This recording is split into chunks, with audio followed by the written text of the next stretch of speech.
And welcome, and pardon the technical problems. We'll try and straighten those out before too long, but you are watching live coverage from Fortaleza of Brazil's next step on the road to the World Cup. Will it end in a World Cup championship? We'll have to wait to find out. Phil Shane with you along with Andy Hazelton. Very familiar with this stadium. When you take a look, that is expected to be packed with Brazilian fans. Felipao, a lot of pressure on him. And a lot of pressure on the man you saw on the screen just a little bit ago, Ronaldo, back in action, wearing the Brazilian uniform for the first time in 2 years. Hi, I'm Andy, and thank you, Phil, for having me tonight. This is an important game for Brazil. It's the first time the team is really looking like what it'll look like when they get to Korea, and then hopefully, if they get out of their first round, which many Brazilians are worried about, getting into the second and winning the whole thing. Roberto Carlos, Ronaldo.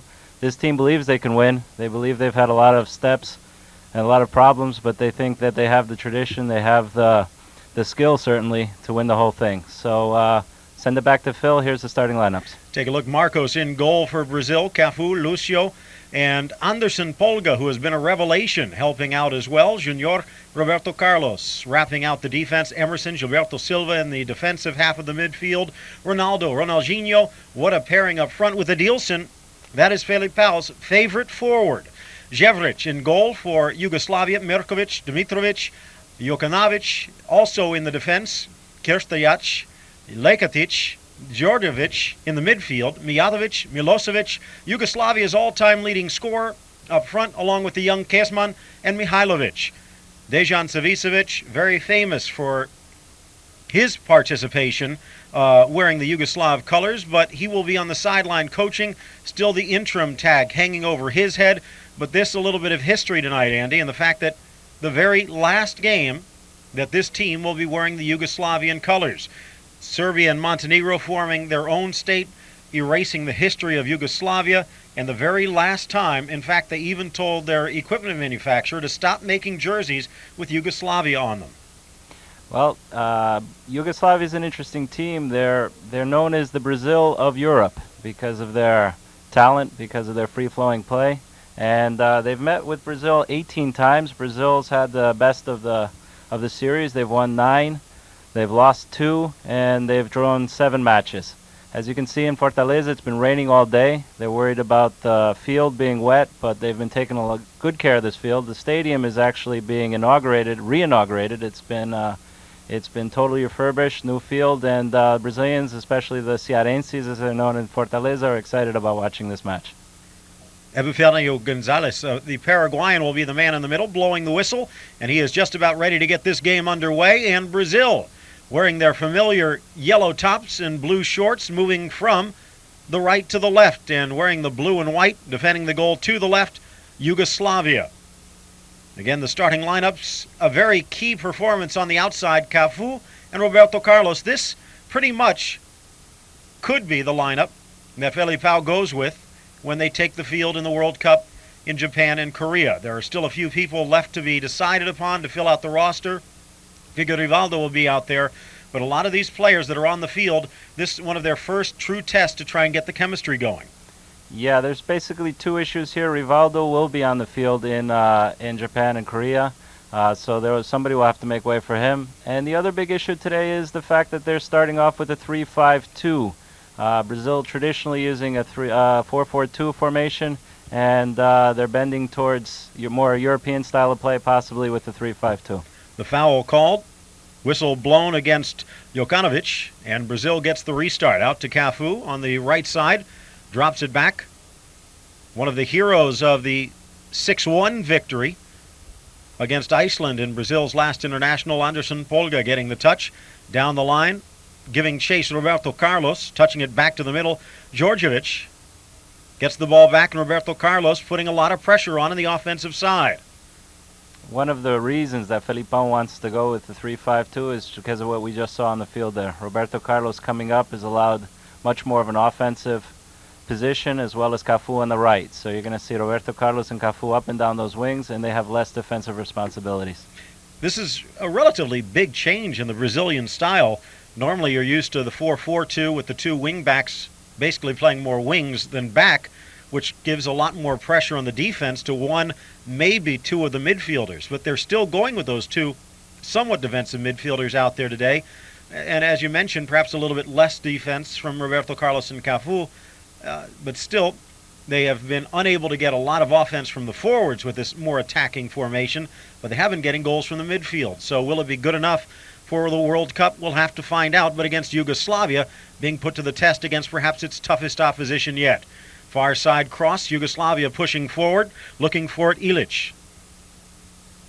Fighting the ball free again, Dimitrovic, and Yugoslavia tracks it down in the midfield. Dribbling forward, Jokanovic pushes it towards the line, trying to track it down. Kesman, the young 20-year-old who scored against Mexico in his debut. Anderson Polga coming away with it. Roque Junior on the near side, and out to Roberto Carlos. Perhaps the question for Brazil with this new 3-5-2 isn't so much can they get the attack going, but can they maintain the defense with really only three center backs and some attack-minded defensive midfielders. Unfortunately, one of the issues with Brazil is their center defense. It's not their strong point, never really has been. Offside flag stays down. Ronaldo into the box, and he's denied at the last moment. Jevric comes up with the save, but did the flag come up? I believe it did, at least. And the flag, a late one. Yep, it was a late flag. Ronaldo's offsides. Hopefully we'll see Ronaldo get more into the game, and that's what Brazil needs, somebody to score goals. Foul called. You could see that they were looking for Ronaldo right away. This one, very close, and if you take a look, that would have been questionable either way and perhaps understandable either way. The left back perhaps keeping Ronaldo onside. Far side, Dimitrovic pushing it forward, gets the ball back. Dangerous cross, and you talk about the center backs. Goalkeeping has not been any great shakes as well. Marcos perhaps the best of a bad lot. Oh, Marcos, Rogério Ceni, and Dida are all about the same, and right now Marcos, with his background at Palmeiras, having played for Filipão, is getting the nod. Mijatovic touching it to the near side. Djordjevic getting the ball back on the give and go. Dangerous cross to the middle and touched aside. Good ball there, and it was a very dangerous cross that Brazil perhaps a little bit fortunate to clear. Pretty back heel there. That's why they're known as the Brazilians of Europe. They have those flourishes that many other European teams just don't seem to have. Corner kick upcoming. Yugoslavia.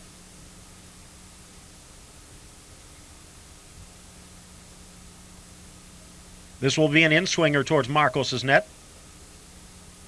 Headed clear. Roque Junior getting his noggin to it. Back to the midfield, and Yugoslavia tracks down the loose ball. Swung back to the middle. Mihailovic.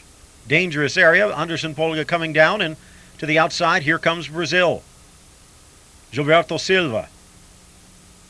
Not exactly a stay-at-home midfielder, but not the attacker that one of the options for Brazil today would have been. Kleberson, who shone in the game against Iceland, starting this one on the bench. Roberto Carlos, acrobatic trap, tripped off the ball, foul called. Again, some audio problems from Fortaleza. We'll try and correct those as we go along. Phil Shane, Andy Hazelton with you tonight. Brazil coming off of that 6-1 demolishing of Iceland, but perhaps not getting full credit for it. Well, Iceland didn't have much to play for. Yugoslavia, although they're not going to Japan, it does have a lot to play for. It's a fairly young team, and they're looking at qualifying for European Championship in 2004, and they want to prove something tonight. Here could have been a handball in the area, but Brazil perhaps getting away with one. Probably not intentional. Up to the midfield. Mijatovic wearing the captain's armband tonight and wearing a little bit more grass than he started the game with.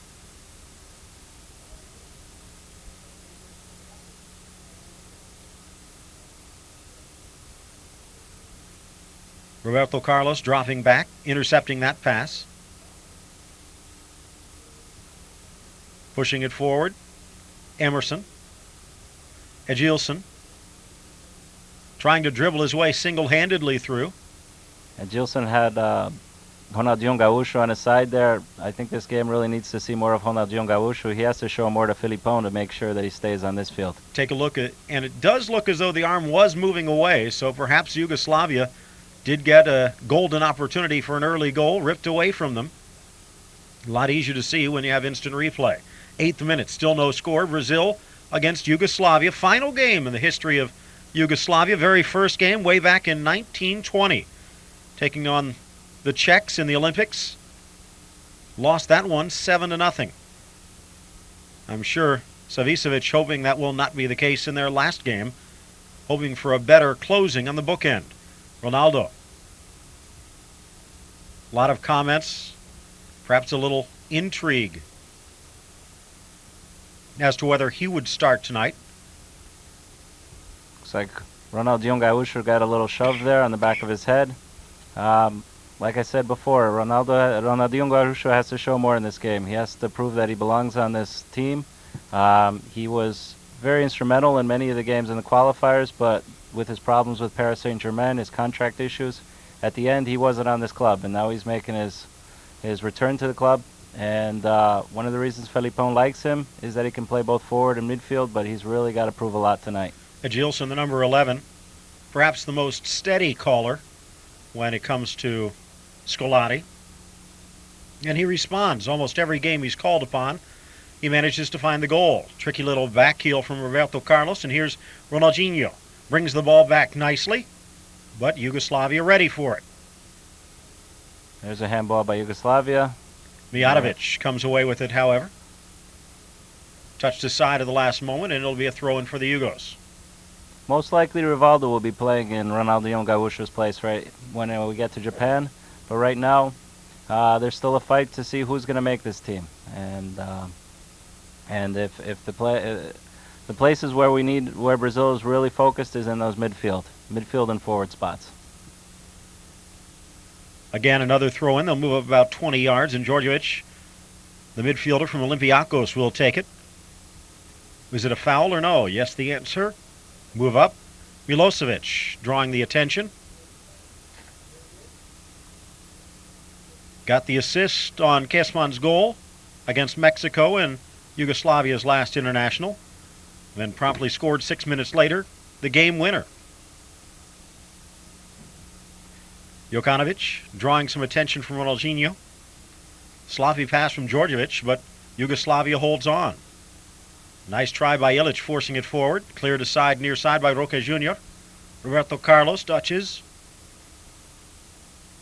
Djordjevic in a battle of sevens. And a little bit of a hack. Emerson to the turf. That looked like it hurt.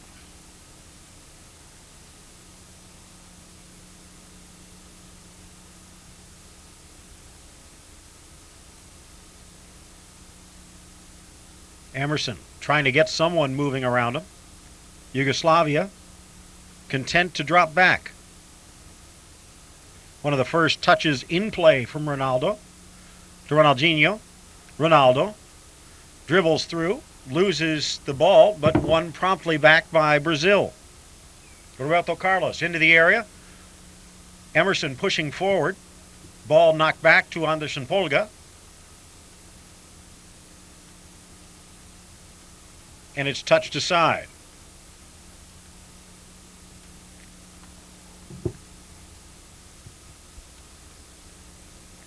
Touch to the middle. Gilberto Silva. Swing to the near side. Again, technical problems, trying to fix those as we go along. Still no score, 12th minute. And the fans looking for something to cheer. They do get the opportunity to see the next generation of Ro-Ro. In fact, part of that member is one of the key members of the first generation, still perhaps more in evidence than either of the players on the field. Ronaldinho tries to win it back, does force the poor pass, but a lucky bounce for Yugoslavia. Even though he's not in uniform tonight, Andy, still a lot of attention being focused in on Vasco da Gama's potent striker, Romario. Well, oftentimes in Brazilian soccer, the fans are looking to see who's not on the team more than they look on the team. Long ball up front, a little too long. Perhaps a kick of frustration by Milosevic. No doubt about that offside. Just about a step offside. It's not only Romario that's not on this team that's creating some gray hairs for Felipão. There's some great strikers out there like Jardel, who's scored a tremendous amount of goals in Europe for his club in Portugal. We have França and São Paulo that's scoring at a goal a game clip. So a lot of goal scorers in Brazil that aren't on this team, and a lot of fans want to see them, not only Romario. Long ball to the outside, headed aside nicely by Dimitrovic. Still in play, and Gilberto Silva tracks it down. However, you talked about França. There's other players like Washington who are... Washington from Ponte Preta, Dodô from Botafogo. The list is quite long. But all of those players have gotten their chances. Ronaldo, and you can sense the roar from the crowd. Knocked to the turf.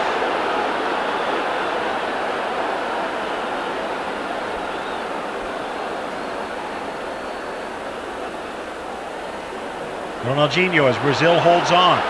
Ronaldo tries to drop back to get onside. Ronaldinho didn't sense it. And this is one of the problems. They have used a ton of forwards, and the chemistry just not there. Absolutely, but Felipão wants forwards and a team that he feels can get along together, that show teamwork, that can really be a team. What he's trying to avoid is prima donna type players. Romario certainly has that reputation, and he feels that with Ronaldo, with Luizão, with Ronaldinho Gaúcho, these players give him more of what he wants in terms of a team than perhaps some of the brilliance that might be associated with Romario, but these guys can get the job done as well. Edilson dropping it back. Emerson tries to switch, headed clear. Running over to try and track it down. Mihajlovic taken away. Play on. Gilberto Silva striding to the box. Ronaldo slices it through. Ronaldinho! Oh! And saved by Jevric. The opening goal of the match just inches and shoelaces away. Gilberto Silva. Bending ball. And this one of the reasons Edilson basically making something from nothing here as he tracks it down and wins the throw-in deep in the Yugoslav end. Might be a touch selfish at times, but Edilson does have the speed. And here, if he's been able to lift it a couple of inches, Brazil's on the board. Nice individual play by Ronaldinho Gaúcho there for the effort. Edilson's biggest asset to this team is just pure speed. He can go down the left, right wings equally well, and Brazil needs to put him in that situation. Sasha Ilic from Partizan Belgrade. Not quite expecting that run from Mihajlovic. Roberto Carlos on one of his patented overlaps. Edilson passing it a little bit more than he did in the last game against Iceland. Of course, when you have guys like Ronaldinho and Ronaldo playing next to you, it's a little bit harder to overlook them than perhaps like he overlooked France and Washington in the last match. Yeah, the last match, the overwhelming criticism of Felipão was that the forwards didn't score in that match. The goals came out of the midfield, and Washington had his chance. He hit the post, I believe it was twice or maybe 3 times, but he didn't get the ball in the net, and that's all that counts. Right now, Ronaldo seems pretty rusty. Let's see if he can get his aim in order. Charging run, dispossessed. Mihajlovic fighting it free, but it's touched back, and Brazil will maintain.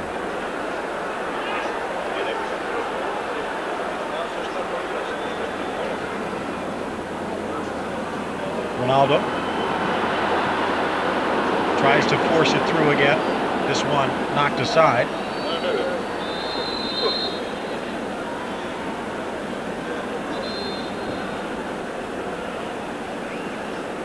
And another offside against Milosevic. This one a touch harsher. Almost. And perhaps this the part of the game that Ronaldo doesn't get as much credit for. People will just remember the streaming runs down the sidelines and the mazy dribbles in the middle, but a pretty good touch passer, and as he's working his way back into shape, that might be the part of his game that comes back first. Well, Ronaldo was open right there. If Edilson had been able to get him the ball, that would have been a goal. Up to the middle, nice move by Ilic.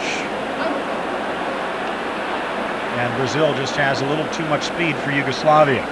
Mentioned the Euro 2004 qualifying, Yugoslavia preparing for that. Not an easy group, but it is one that Yugoslavia has to expect to advance. Italy has got to be considered one of the favorites in the group. Finland and Wales, perhaps just a hair below Yugoslavia. And then Azerbaijan, the outsiders at this particular point. And Savicevic basically thinking that Italy has got to be the clear favorite, and it's how Yugoslavia does against Finland and Wales that will determine how successful they will be. Throw in near side, Djordjevic, 18th minute, nearing the 20-minute mark, and both teams still feeling each other out, but Brazil a lot more dangerous to this point. Yeah, Brazil's basically had the run of play so far. Yugoslavia's had a few counterattacks that have looked dangerous. Crowd seems to be still in this game. They want to see Brazil score, obviously. Djordjevic, slow ball, looking for Ilic, who tries to force it free and does. Mihailovic near side. Milosevic tries to force it into the middle. Clear the side, and here comes Roberto Carlos. Appreciating the artistry as much as the effort.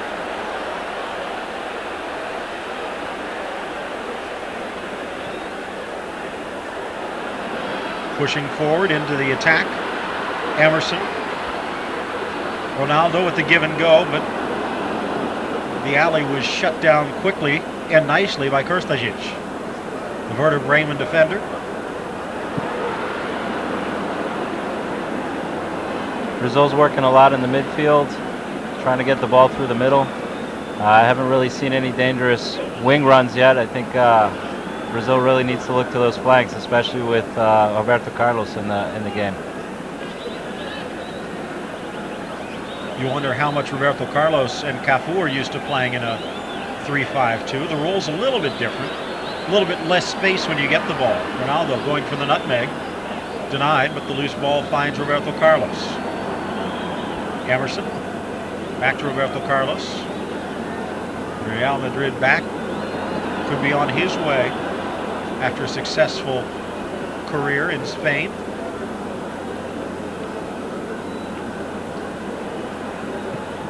Bending ball towards the spot. Ronaldo fighting for it, cleared away. Roberto Carlos pitching a lot more inside than I remember.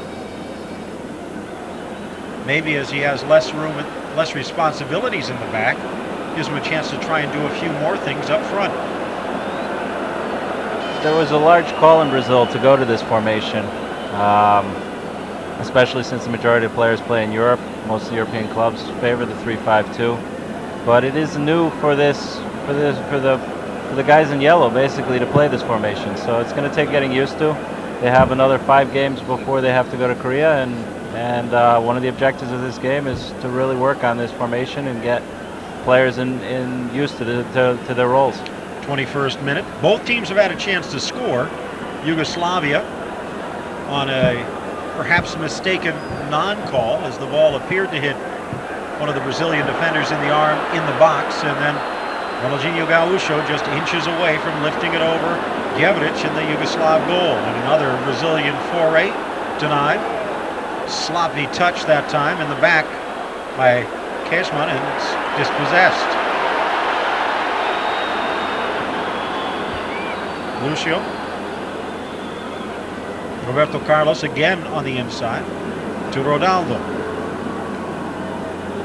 Roberto Carlos. Ronaldinho all the way back in the midfield. Take a look at the bench for Brazil and what we'll see in the second half. A player who would fit very nicely into the role that Ronaldinho is trying to play here in the first half. The Sao Paulo youngster Kaká, brilliant against Iceland. Although, judging by the way that Scolari was talking about playing Ronaldo, we probably won't get the chance to see those two hook up. Ball to the middle. Edilson can't force it forward, so drops it back. Smart play. Cafu with space. Sloppy cross, headed aside. Jokanovic, the only player in the area, but Cafu wins it back. Thanks to the foul, says the referee. Dimitrovic picking himself up off the ground. And a free kick for Yugoslavia. Well, we talked about the flank play. We talked about Roberto Carlos having to move up the left flank. Well, we need to see Cafu more involved in the right flank as well.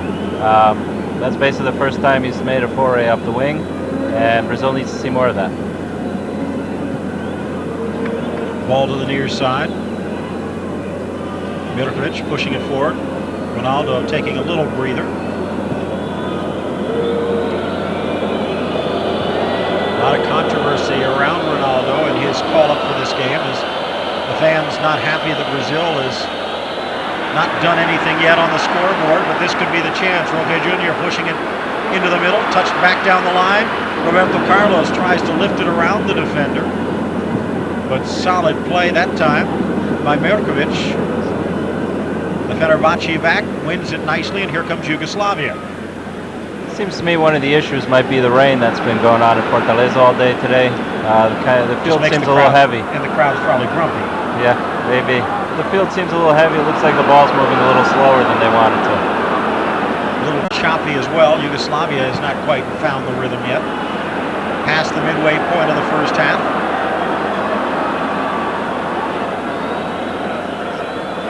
Brazil adding a game to its schedule, and you'll get the chance to watch it live on pay-per-view. More on that a little bit later. Is the chance for Yugoslavia.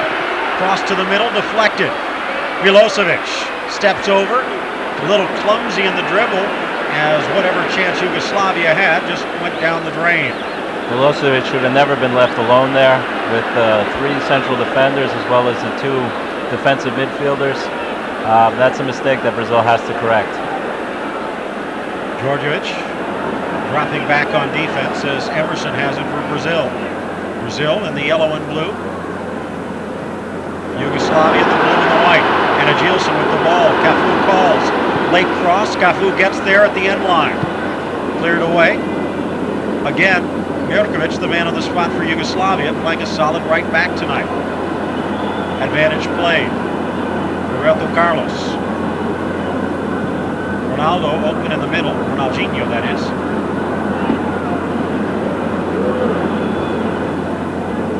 Lucio dribbles, passes, drops as Cafu trying to round Dimitrovic and can't. Looks like Yugoslavia has handled whatever defensive jitters it had in the early going, but still can't seem to find the midfield. Neither team really able to establish any rhythm to this match so far.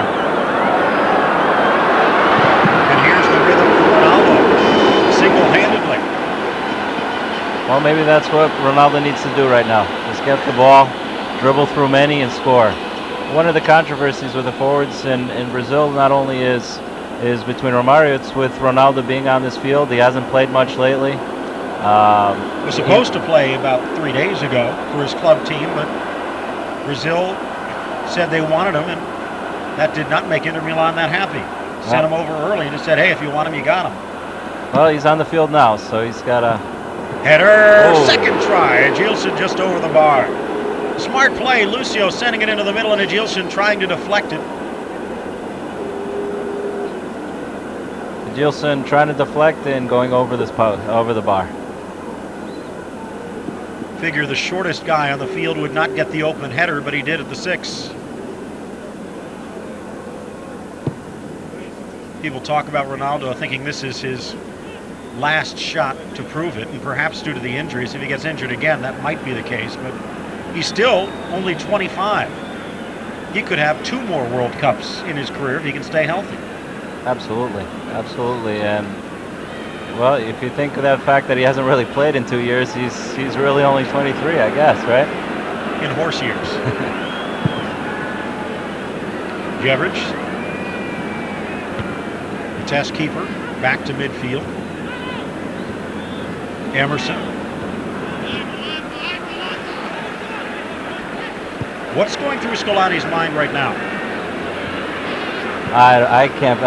There's 170 million Brazilians that are probably thinking the same thing. I don't know if I can tell you. Well, I think those 170 million are thinking that's what's going through their mind is better, but. Well, in Brazil, there's 170 million coaches, and every one of them thinks they have the secret formula to win a World Cup. Right now, Brazil needs to score a goal. Unfortunately, the fact is that this crowd wants to see Brazil score. They want them to score well. Ronaldo with the shot. You can just sense the buzz increase in intensity every time the ball comes near number 9. And he's really the only person that's opened himself up single-handedly. Well, Ronaldo's certainly on the ball a lot, and he's trying to create some chances. One of the reasons this game is played in a city like Fortaleza is they don't get that many national team games. They tend to be a lot more forgiving when the team doesn't play well. But right now, everyone wants to see Brazil play well. They expect a World Cup final. They expect a World Cup championship in 2002. Touch to the middle. And on the overlap, stolen away. And Ronaldinho pushing forward. Ronaldinho through 2. Ronaldo with space from 35. Slots it through Roberto Carlos! And the outside of the pass or shot just sails over the bar. I think Roberto Carlos saw the goal on that. And a beautiful ball again from Ronaldo, and starting to show some connections with Ronaldinho.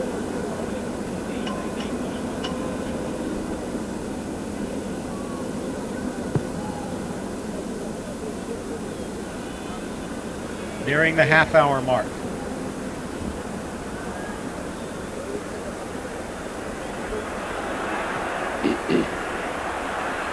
Roberto Carlos.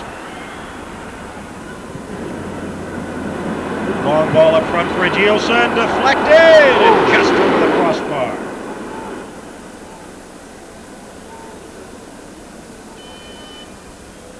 Gilson trying to chase that down. Not able to get control.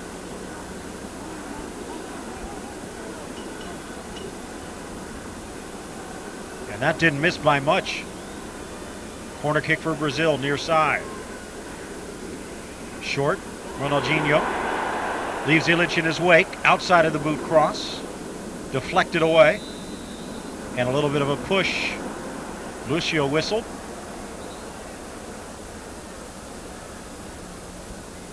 Got a chance on that last play to see how wet this field is. The field is pretty wet, and I really believe that that's affecting part of the way the ball is moving on this field.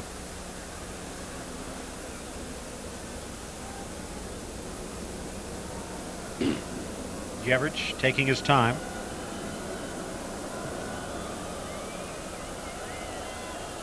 Bill Shane, Andy Hazelton with you. No score through 30. Another hour left to go. The captain, Mijatovic, to the outside.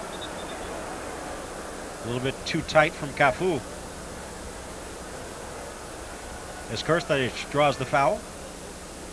Mentioned earlier, Brazil adding another friendly against a select squad from the Barcelona area in Catalonia. That game will be available on pay-per-view. We'll tell you more about that at halftime, as well as give you a little bit of an update on as the cross comes in off the free kick and drifts harmlessly wide on some of the other action today internationally. Some surprises, to say the least. Roque Jr. to the middle. Gilberto Silva swings it to Cafu on the far side. Cafu. Here's Edgilson coming down the right wing. See some speed. Edgilson, cross, deflected, away from Ronaldo. Roberto Carlos shot, and it almost found Ronaldo by luck. Yeah, I don't think Roberto Carlos was thinking about passing that ball to Ronaldo at that point. Maybe he should have been. that ball had come in lightly, I think Ronaldo would have been able to do a lot more with it, obviously. If Ronaldo scores, does the Romario situation go to the back burner for Scolari? I don't think the issue is so much Ronaldo as versus Romario. It's Romario being on this team at all. A lot of people believe he's the best goal scorer in Brazil. He belongs on the field. Ronaldo, was it a deflection and offside, or? The answer is no. The ball coming back off the defense, and Ronaldo with a gift that was rejected by Jevric. And another corner kick for Brazil.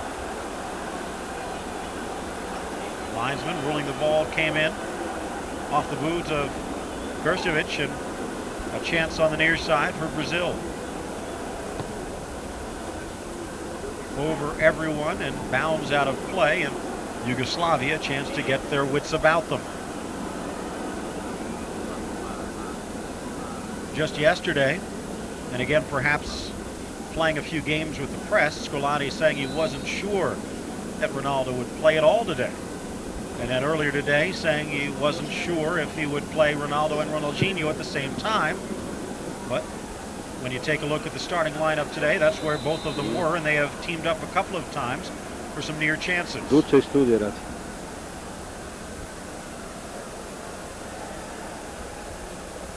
Mihailovic pushing forward. Mihailovic getting fouled there. I think so far Ronaldo's doing his job. He's doing what Felipão wants him to do. I think Edilson really needs to step up and work better with Ronaldo. Edilson trying to catch up to that ball, but Krstiajic got there first. Long upfield, and Yugoslavia looks like they're just content to get the ball out of their own zone.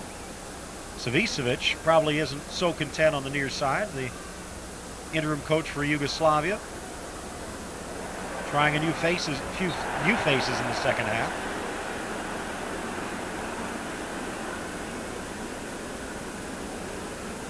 Every time Ronaldo goes down, you can just sense a collective country's breath being grabbed. I think the Inter Milan people also are worried about him every time he goes down. Probably don't want to limit ourselves to a hemisphere. The Inter Milan president being very vocal about not wanting Ronaldo to start his play again wearing a yellow jersey. He wanted him wearing a striped blue and black jersey first before he came and played here.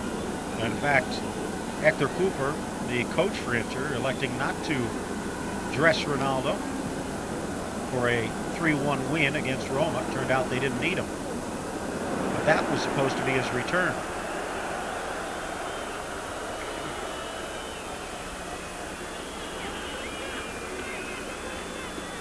Throw in deep for Yugoslavia. Djordjevic. Got to do better than that. Handball against Ilic. And Brazil will get it in some time. 36th minute, still no score. One of the criticisms that came into play with the Iceland game was that that Iceland really didn't have much to play for, and they weren't used to playing in the heat. Also, that was basically Iceland's B team. They didn't have enough time to get their A squad together. Well, Yugoslavia is also in a situation where, well, they're a good side, and they have stuff to play for in the future, but they don't have this immediate necessity like Brazil has to get their game together. Ilic to Milosevic. Crossing for Keshman, a little awkward on the pass. Deflects, and Dimitrovic holds on for Yugoslavia. I happen to know Fortaleza well. It's a beautiful city, beautiful beaches that go on for miles. And, well, maybe the Yugoslavians are thinking about going to the beach tomorrow and trying to get this game win, because they don't seem to have any real sense of urgency here. Whatever they did have in the first 20 minutes has just melted away in the rain on the pitch here in Fortaleza. But then again, a fortunate hop sometimes is all it takes. Good defense by Brazil. Out to Ronaldinho. Emerson a little slow picking himself up. Gilberto Silva and Roberto Carlos playing a little give and go. Back to Roberto Carlos. Ronaldinho. even if they are playing with two forwards, and Ronaldo and Ronaldinho getting that name at least, you can see almost a circuitous route that the attackers play for Brazil. Coming back, pushing forward. Hard to tell where the attack's going to come from. Cafu in the corner. Almost had a corner, but draws the throw.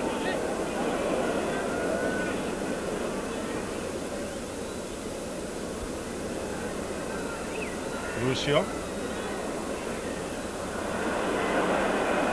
Someone wasn't on the same page. Off the back of Roberto Carlos and out. 38th minute.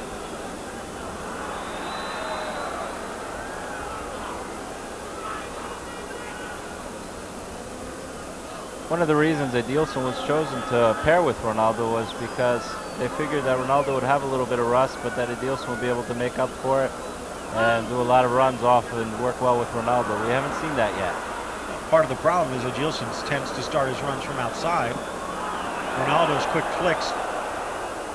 flicks don't matter that much when it has to go around 30 or 40 yards to get there. Emerson trying a shot out from just about the center stripe there. A couple of shots against Iceland went in that way. Well, there we hear him. It didn't take too long. It took 38 minutes for the Fortaleza crowd to start yelling for Romario. One of the leading scorers in the Brazilian Rio-Sao Paulo championship going on right now. He's getting, put it this way, you can understand if the fans are screaming for Romario. You can understand if Romario is screaming for Romario, but when all of a sudden you get the president of the federation, the president of the country, and the king of soccer himself and Pelé all going Romario, you kind of have a feeling that maybe you're not on the same page as everyone else. Maybe you got to rethink things, but Scolani is sticking by his guns as Ronaldo has it now. Slicing ball. Ronaldinho's run didn't quite meet up with it. I couldn't quite make out the last chant that the crowd was going, but I have a feeling it wasn't particularly complimentary towards Coach Felipão there. Scolani, Big Phil, one of the architects of one of the greater, but maybe not most graceful teams in recent history in Brazil, in Palmeiras, a team built on defense and opportunistic strikes. Absolutely. Palmeiras was tremendously successful with Felipão. Cruzeiro was tremendously successful with Felipão, but with teams built a lot on defense, on being very tough, very work-oriented teams. This could be a chance here. Long ball from Mijatovic. Was it a foul or not against Marcos? And they say no. And I think they might have been wrong. Just enough to trip up Mijatovic, and a fortunate no call for Brazil again. Second one today. Otherwise, could have been 2 penalties for Yugoslavia. That one does not escape the eye of the referee. And perhaps a little bit of controversy when this one's all over. Mentioned that Epifanio Gonzalez, the Paraguayan, is the man in the middle, but running down the lines on the near side, the one not calling the fouls against Brazil in the box is Nilton Ottaviano, and the one calling the fouls against Yugoslavia on the far side, Jose Ribamar Melonio. And a couple of Brazilian linesmen perhaps will have an impact before this one is over. Roberto Carlos to the middle. Emerson to the outside. Lucio, the Bayer Leverkusen back, looking for some help. Gilberto Silva, Anderson Polga, and perhaps the second favorite pastime in Brazil. Professional whistlers, the lot. Roberto Carlos to Ronaldinho. We even have Rocky Jr. going down the left wing now. Ball comes back to the middle. Cafu. Edilson matched up one-on-one against Krstajic. Not the best passer in the world. Milosevic. A little frustration starting to show on the big man. The Zaragoza striker scored a goal, set up another against Mexico, but finding it a little tougher going against Brazil. About what they'd expect, Savicevic and several members of the Yugoslav squad saying that as you take a look at Danielson on the sideline, maybe he might have a little bit more luck. Was that a foul, and if so, against two?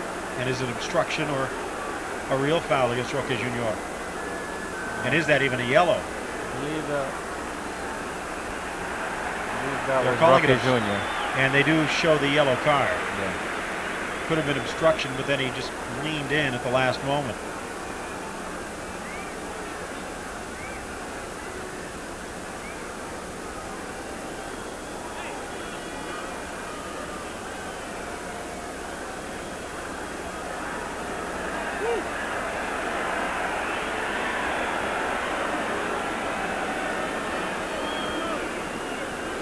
Take a close look. And a free kick for Yugoslavia. Brazil gets credit for some of the greatest free kick takers in the world. Yugoslavia has a few of them. Probably not up to the caliber of Roberto Carlos, but this is a dangerous opportunity for the boys in blue. There's a very famous Yugoslav in Brazil right now that's not playing in this game. That's an excellent free kick taker. Petkovic plays for Flamengo. Wonder if there was any thought of Savicevic for calling him up just for the heck of it. Nothing to lose. Here's the free kick. Mihailovic can't put it on the frame. That thought actually crossed my mind as well, especially when Flamengo, being one of the top club sides in Brazil, is also one of the favorite clubs in Fortaleza. Of course, the Brazilians don't exactly want to bring in Petkovic to play for the Yugoslavians. They're probably glad he didn't go. Not much time left in the first half. Probably a couple minutes to be added on. Gilberto Silva, Emerson. Both of those players taking a turn, rolling up into the attack. And here now they both come with space. Ronaldo dropping it back. You figure one of these times tonight, instead of dropping it back, he's going to run through. And here's the chance. Ronaldinho, Edilson, goal! Edilson beating the offside trap, and Brazil has the lead. I think it was called back, Phil. Oh, man. A beautiful ball from Ronaldinho. And take a look, Edilson, offside by half a step. Offside koji sudija nije mahao. You can hear the public address announcer, and the opportunistic thing here, though, is if Edilson had not run through, there were two guys in yellow shirts that would have been onside if the referee would have played on. Instead, we're still scoreless, or did they count it?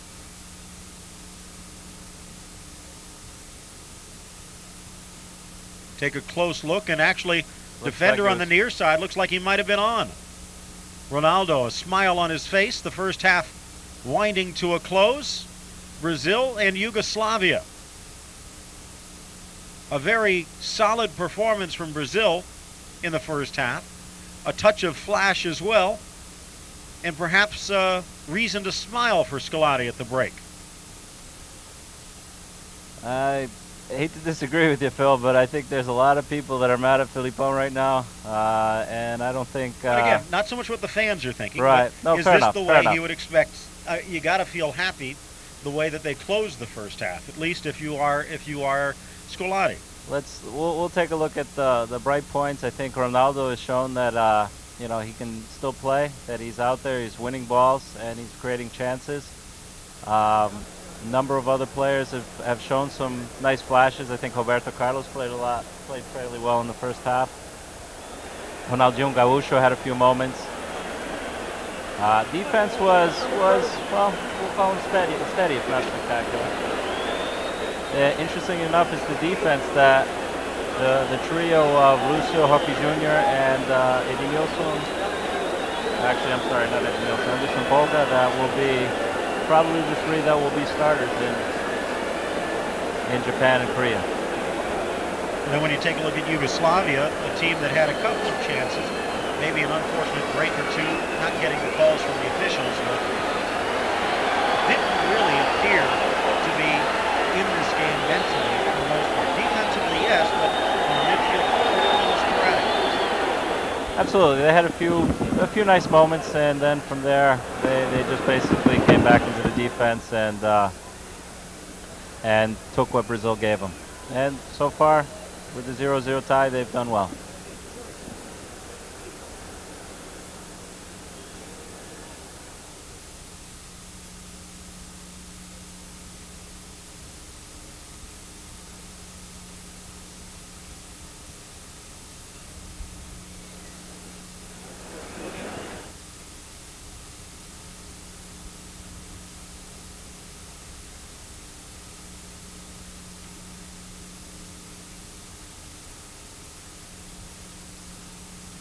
A break in the first half.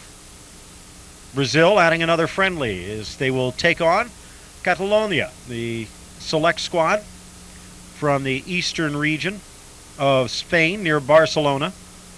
And that will be a very interesting matchup, taking on a squad that has perhaps just as much flair and perhaps a little bit more bite than this Yugoslav squad right now.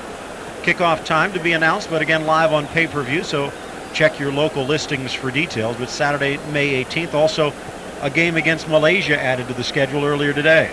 Yeah, that game will be played on May 25th. This Catalonia game, another interesting game. We've talked a lot about controversy. We've talked about the controversy with the forwards. We've talked about the controversy with Ronaldo, Romario, Felipão. Well, even this game is in some ways controversial. Rivaldo came out when it was announced saying that he didn't think that the Brazilian national side should play a select side like Catalonia. It's even political issue in Spain. So it seems like the Brazilians are thriving on controversy or not thriving on controversy, but they're certainly getting it. They're not shying away from it, certainly.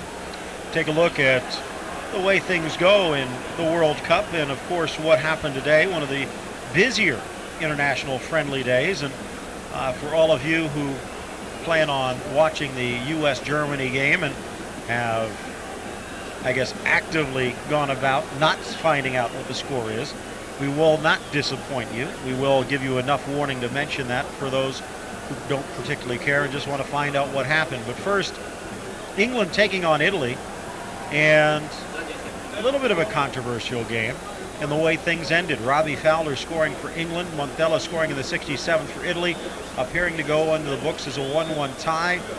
But then a penalty in the 90th minute, and Montella steps to the spot and scores again, so Italy knocking off England 2-1. That game being played in England. A lot of English were very excited about that game. That was the game they really, at the Allen Road Stadium in England. Well, tomorrow morning I'm sure there'll be plenty of news in the English tabloids about that game. The one good thing for Ericsson and company is the fact that they're not Scotland today, as France just demolished the Scots 5-0. Bertie Vogts, his first game coaching the Scots, and Zinedine Zidane did not take it easy. Other games earlier today, well, Argentina knocking off Cameroon, it appeared, but then ends up an 86th minute goal, wipes out the lead in a 2-2 tie. Goals from Verón from the spot, and Pablo Aimar getting a chance to play today. And again, a rematch of the 1990 World Cup game, and somewhat similar result in the fact that it's a disappointment for Argentina, arguably the best team in the world, but not playing like it today. I think the French showed that they want to be considered the best team in the world with their showing today. 5-0 is great score for any win. You can argue the Scots don't have much to play for, but certainly they have the tradition and the pride to do a much better job than that. I'm sure they're disappointed. Croatia and Slovenia playing to a scoreless draw. Russia knocked off by Estonia. Mentioned the fact that this was a day of upsets. 2-1 Estonia beating the Russians. And this is the second straight loss for the Russians, losing 2-0 to Ireland earlier, and pressure perhaps building on Romance. Ireland coming on with their second straight solid performance, a 3-0 win over Denmark today.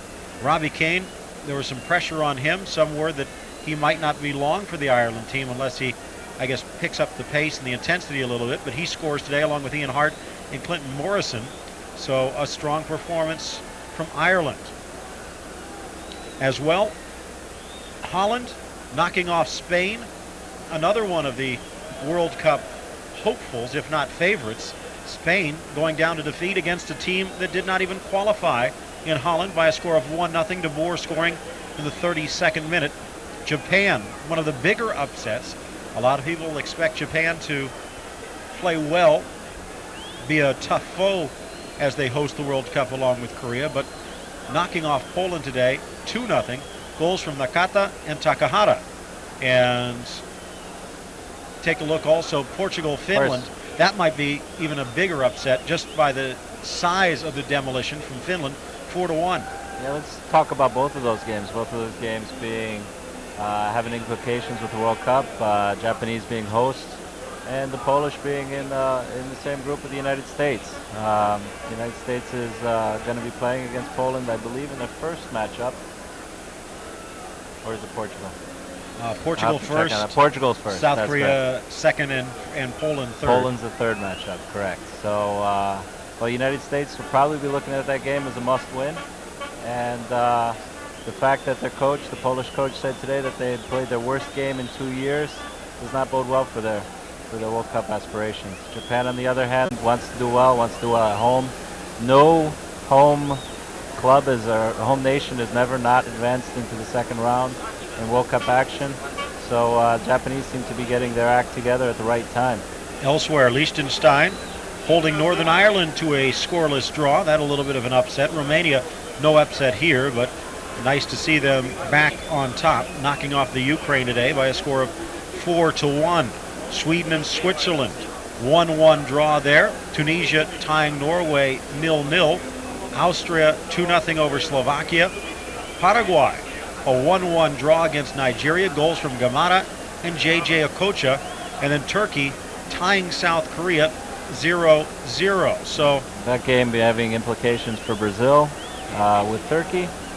Turkey will be playing Brazil in the first round matchups, and South Korea having implications with the U.S. And speaking of the U.S., if you can turn down your volume for about 20 seconds, we'll give you what happened there. But again, South Korea tying, Portugal losing, Poland losing. I'll give you a hint, no one from the U.S.'s group won today, as Germany knocking off the U.S. by a score of 4-2. Clint Mathis got it started on a good note with a goal in the 17th minute. Ziga ties it just before halftime. 3 straight goals from Germany in the second half. Mathis scores his second in the 70th. 4-2, the final. I figure that was about 20 seconds, don't you? Yeah. So regardless, what perhaps other than that England or the U.S.-Germany game, what do you think might be one of the bigger surprises on this day, or what was the biggest? Well, I think Italy and England is always a fairly close matchup. No real surprise there. Holland, despite not having gone to the World Cup, having not advanced, them beating Spain 1-0 is not exactly a surprise for anyone there. I think Cameroon-Argentina would probably be the game that most people would look at. I think Argentina has been a machine now for 2 years. They haven't really hiccuped at all. They had, I believe, 1 tie against Bolivia in qualifications. Of course, they lost to Brazil in 1 match, and if I'm not mistaken, they had 1 tie against Uruguay, and that was it. The rest were solid wins. Argentina beat Italy in Italy in an international friendly played approximately a year ago as well. Argentina just hasn't had any opposition, and for them to go to, I believe that game was played in neutral site. It was played in Geneva today, and I think Argentina had basically everything there to win the game. But the Africans, Cameroon, Nigeria, they always play tough, and I think they showed that they're something that they're going to be nations that are going to have to be respected during this next World Cup. 2 other friendlies just to get you back on to date. Saudi Arabia knocking off Uruguay by a score of 3-2, and Senegal, who will be on the spot on the very opening day of the World Cup, beating Bolivia 2-1. Another African club there. So I think the African clubs showed themselves well today. Take a look at the World Cup groupings, and perhaps the toughest, without a doubt, is the one that pits Argentina, England, Nigeria, and Sweden. Really, Nigeria has got to be considered the dog in that group to finish fourth, but you put them in almost any other group, and there's a good chance they could finish second and advance to the next round. That just goes to show how difficult Sweden, Nigeria have it to be grouped with two of the teams that have to be considered favorites to advance to the final eight. Argentina's won 2 World Cups. England has won 1 World Cup. Nigeria has won an Olympic championship. Sweden has been to 2 World Cup finals. I'm sorry, 1 World Cup final. They've also hosted a World Cup. They've made it to the quarterfinals in US 94. All of these teams have tradition. All of these teams have pedigree. All of these teams have stars. That is without question, the group of death is a very applicable term to that group. Take a look at some of the other groups. Mexico, Italy, Ecuador, and Croatia. Not going to be any easy games in that one. And you wonder about Ecuador. First-time team, many clubs might overlook them. Italy is a type of team that's not going to blow too many teams out. They'll be satisfied with a 1-0 or a 2-1 win, which means that goal differential might come into play a little bit more. Even if you lose to Italy 1-0, that might be good enough to get you to the second round. That group reminds me of the Italy group in 1994, which I believe was Italy, Mexico.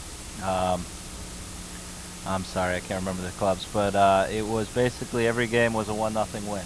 And at the end, I believe all the clubs had 3 or 4 points, and that's how close that group was. I think we'll see something very close to that. Take a look at some of the easier groups, and Brazil has got to be considered somewhat easy. China, Costa Rica, and Turkey fighting it out for the second spot, and really it's hard to pick a team that has to be the favorite among those three. Well, China has an advantage with their coach. Usually at this level of play, you don't try to say the coach is, you try to put the focus on the players, not on the coach. But Bora Milutinovic, having coached the U.S. to the second round, having coached Costa Rica to the second round, having coached Mexico to the second round, he's been there. He's done 5 World Cups as a head coach, and I think he'll have the Chinese. Yeah. Every time he's coached a club in the World Cup, and it's been 5 consecutive World Cups, he's taken them to the second round. My personal guess is you're going to see Brazil and China advance out of that group. Turkey, without question, and Costa Rica are both dark horses. Both of them have some good players, some players of experience, but my guess is it's going to be Brazil and China. And then for the World Cup defending champions, the last defending champions to get the automatic berth, opening up against Senegal, who won today. Uruguay, never a tough opponent, never an easy opponent. And then Denmark, a former European champion, ironically, they got that opportunity when Yugoslavia was knocked out of the European Championship during the beginnings of their wars.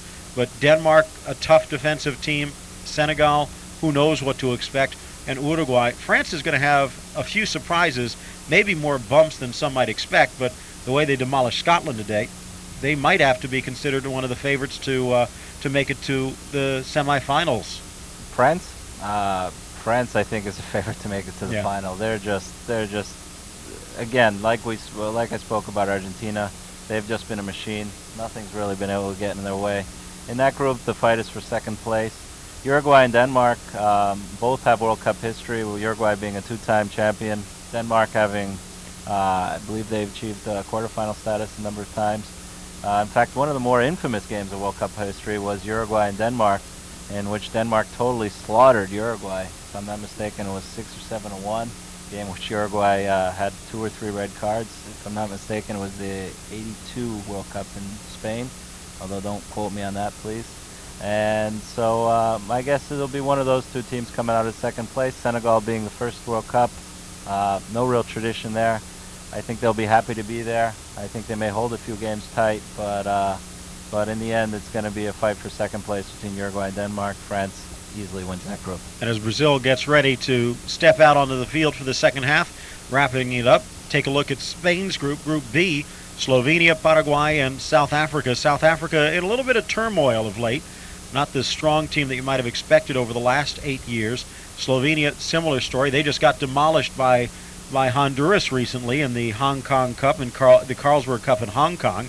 And Paraguay, they'll be taking out their team the first 2 games without their spiritual leader, in Chilavert, who's suspended. So Chilavert was suspended, ironically enough, against because of an action that he did against the same Brazil side in World Cup qualifying. Roberto Carlos. Against Roberto Carlos. The action was a fairly horrendous spit. And he was just Roberto doing his Carlos, Frank Rijkaard impression. Yeah, Roberto Carlos kind of egged him on as well, so Chilavert is suffering because of that. We also have in this group we have Slovenia, which was eliminated. Which eliminated the same Yugoslavia club that we're watching. In the end, they had an extra point. Looks like Luizão is in the game. Not sure who he came in for yet. Wrapping up the World Cup groups, the United States group with Korea, Poland, and Portugal. Some people saying that the U.S. could finish as low as fourth. Reports and critiques out of Europe this week saying they could finish second in advance, right behind Portugal. Clint Mathis thinks they can win it all, and he's been showing the club that he has the skills to score goals. Portugal had a horrible result today. Portugal has had good results before. Portugal and Spain, both Iberian nations, have done well in World Cup qualifying. They've gone to many World Cups, and then at the end, they fizzle out. Going to our game here in Brazil, it looks like Luizão is definitely on the field, and Denilson is also on the field. Denilson coming in. Figure he might be in for Edgilson's still out there. He played the last 90 against. He played the full 90 against Iceland, and he does have the legs, and he is in mid-season form. Ronaldo and Ronaldinho both nursing a few nicks and bruises. We're looking at Luizão there. Luizão has been a little bit controversial in and of himself. He was playing for Corinthians in São Paulo and had some contract controversy, and basically said he wasn't going to play for Corinthians anymore.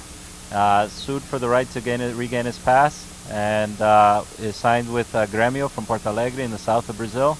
And he hasn't played an official league match in 6 weeks. And one of the controversies was with Filipão was to select him and put him in this game today. Denilson is also on the field. He should hopefully give some more gas to the team on the left wing. His touches are just fantastic. He's a World Cup veteran, having played in '98, having been a starter. Went through a bad time with Real Betis in Spain, which is his club side, but now he's regained his game, and he's back, and he's hoping to prove that he belongs on this team. There we see Denilson and Roberto Carlos talking to Yugoslav players. Looks like they're getting ready to start. If I'm not mistaken, Roberto Carlos and who are we looking at there? Mijatovic? Yeah. They played together, or they still play together? I can't remember now. No, Mijatovic now at Fiorentina. Right. I believe he used to play at Real Madrid up to last year until he went to Fiorentina. And trying to figure out who Denilson may have come in for. Marcos is a born-again Christian. He's what they call an athlete for Christ. He's doing his traditional prayer before the second half. Doesn't appear to be any changes for the Yugoslav side. Don't see Ilic out there. Keep our eyes out for him.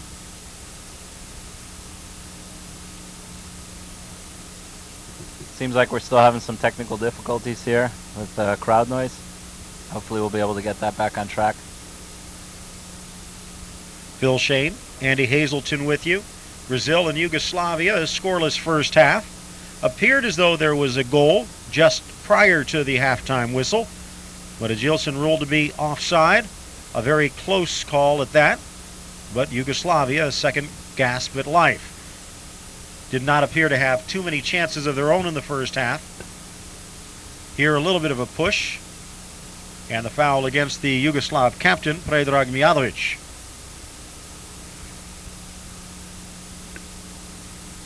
Roque Junior sliding to the middle. Trying to turn. Denilson. Dispossessed nicely by Djordjevic. Pushing it forward. Milosevic. and Yugoslavia content to hold on to possession. Trying to figure out who Danielson came in for. Luizão definitely came in for Ronaldo.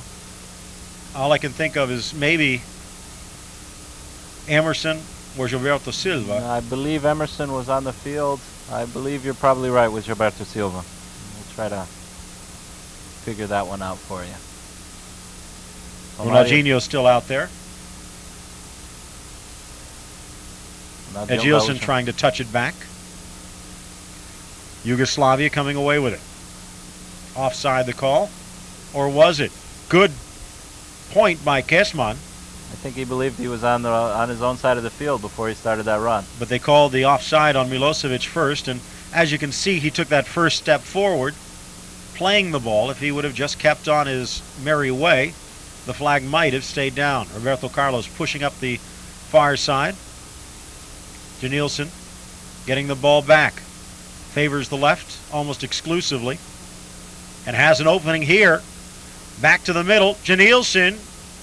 You could just see the eyes got a little bit bigger than his feet. He saw that goal, and I think he saw that corner, and that's all he wanted to see. I'm surprised the Yugoslavians even let him turn to his left. It's no real secret that he favors the left side. One of the reasons it's taken him so long to hook on in Europe. Finally getting a chance to play some at Real Betis. At the time, Danielson was the most expensive transfer in European history, $63 million. Now we have confirmation for Luizão for Ronaldo. And it looks as though Gilberto Silva might still be out there. So, keeping our eyes on who Janilson came in for. And there's Danielson there. He's on the wing that he likes. He's getting plenty of room. Deflected. Ronaldinho appealing for the foul when no one followed up. Looks like it's Emerson that stepped out of the game.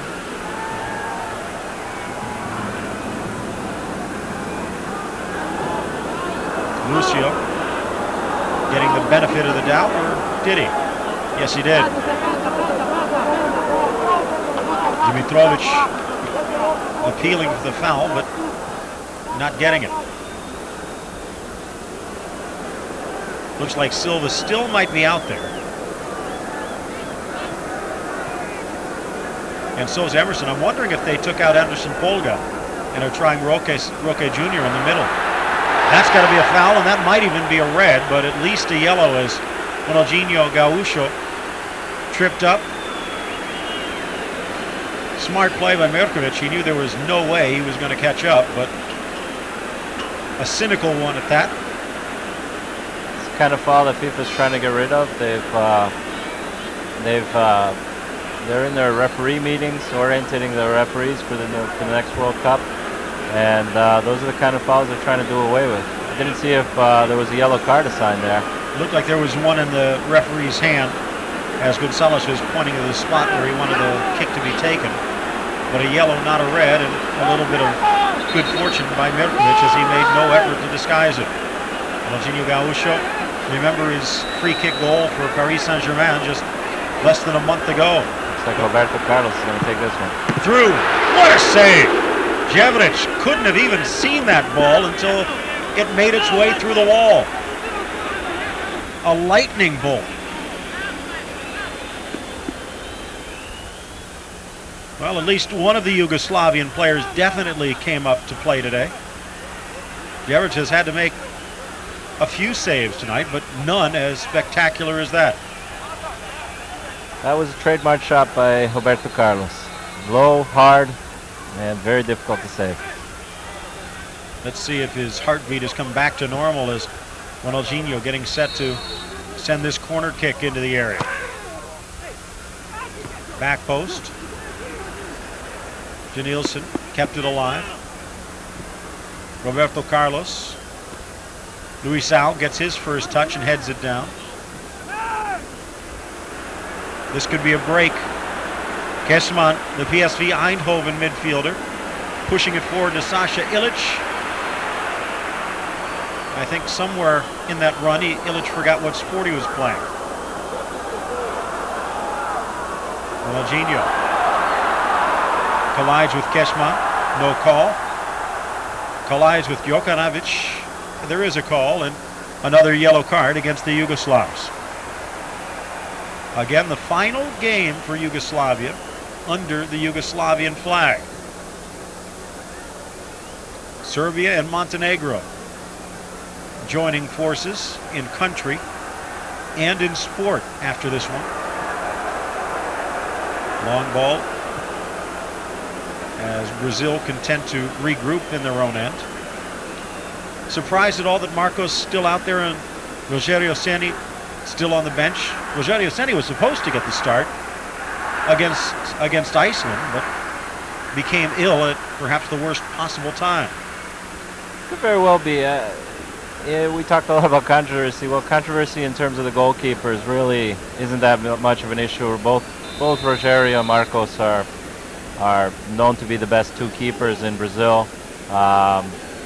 And Marcos has been favored by Filipão almost exclusively. So no surprise there. The big issue with goalkeepers is who's going to be the third goalkeeper. A number of young goalkeepers in Brazil right now are trying to make their name known to Filipão. Mijatovic pushing it forward into the box, and a little problem for the Brazilian defense. Yeah, one of the keepers would be Julio Cesar from Flamengo. Another keeper would be Elton from Vasco, both under 24 years old. And then, of course, Gida is a known quantity in Brazil. Through ball into the area, Luisao. Causing problems for Mirkovic. Drops it back to Nielsen, going to his left. This time they expected it, but they fouled him nonetheless. Very quick on the restart, but Nielsen just doesn't seem to be as quick as he was a year or two ago. He needs a little room to run. Like Edilson, they need to get the ball with on the move, and they're both getting the ball standing still. That's not going to help them. Predrag Mijatovic, the Fiorentina midfielder, wearing the captain's armband, coming out. Partizan Belgrade midfielder Igor Duljac coming in. I predict that Ronaldinho Gaúcho is going to see this ball. This is the range he likes it, just a little over 20 yards out. Roberto Carlos likes him a little farther out. So, well, let's see what happens. Ronaldinho Gaúcho has a tremendous free kick. Very easy to put this in the top of the net. Gonzalez will let Yugoslavia make the switch. More time ticking off the clock. Crowd a little the impatient 55th minute. A little impatient for them to go. They want to see this free kick go into the top corner, in the gaveta, as we say in Portuguese.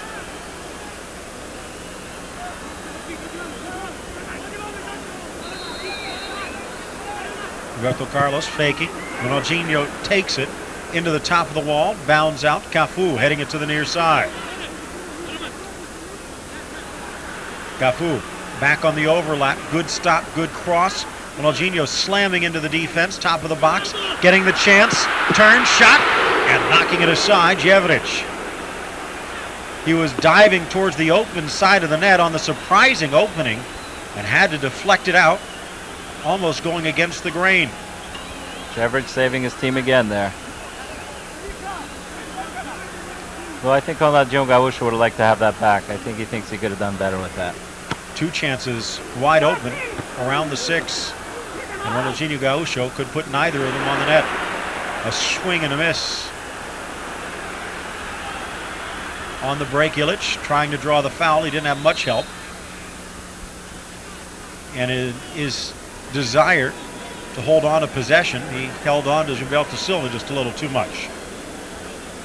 Ilic has not had a good game so far tonight.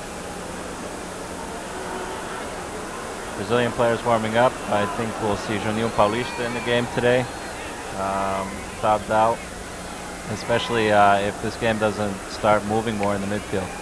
Well, there's a lot of options right now when you consider Djalminha, although it's a Nielsen coming in. They both play a similar role, so that was probably going to be one or the other. As Nielsen trying to get something going, slices it through. Luisao to his left, and a sloppy cross to himself as he tries to cut back. Eliminated the only opening he had. Perhaps a first-time shot, perhaps a softer touch, but a beautiful pass from Janilson, wasted. He even had time to stop and bend it back. He did well to stay onside there. He had all the room in the world. There's no excuse for missing that goal. Still scoreless, 67th minute. Corner kick, headed back out. Ronaldinho has it. Blocked by the substitute, Juljic. Gets it in. Deflected out. Ilic again. Not to add to the controversy, but on that last attempt by Luizão, I'm sure that everyone in Brazil is thinking that Romário would have put that in the back of the net. And he put one in very similarly this past week for Vasco. That's exactly what Romário, he has ice in his veins. He takes those balls and he just finishes them every time. Of course, the big complaint is that's all he does. We'll see if he makes it onto this side. Take a look at Savicevic. Near side. Mirkovic back on defense, but Edgilson gets it through. Luisao in the box, drops it back. Good tackle, good try by Janilson, but he was dispossessed just enough by Djordjevic. Long shot and smothering Edjevich. Roberto Carlos again, a laser beam from about 40. And if Djevich had not smothered the ball, two Brazilian jerseys right in front of him, and that dangerous short hop almost resulting in a goal for Brazil. 58th minute, nearing the hour mark.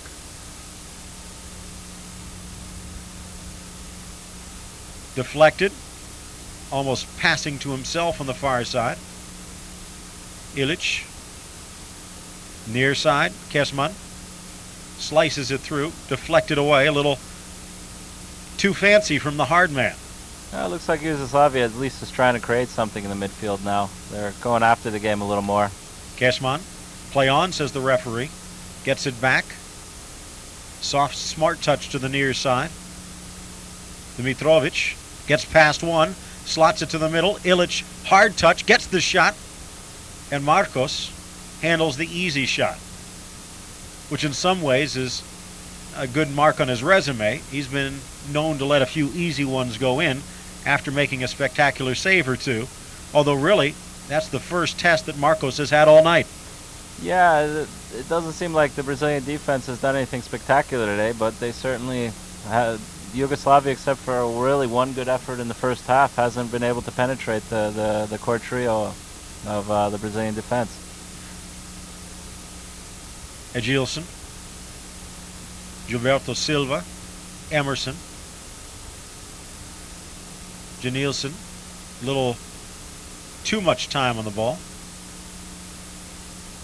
Fortunately, this game is becoming what often happens when teams play Brazil. They start out okay, they go out after the attack, and then Brazil just controls the midfield, and they don't give Brazil any room to move. The game becomes kind of held up in the midfield as it is right now.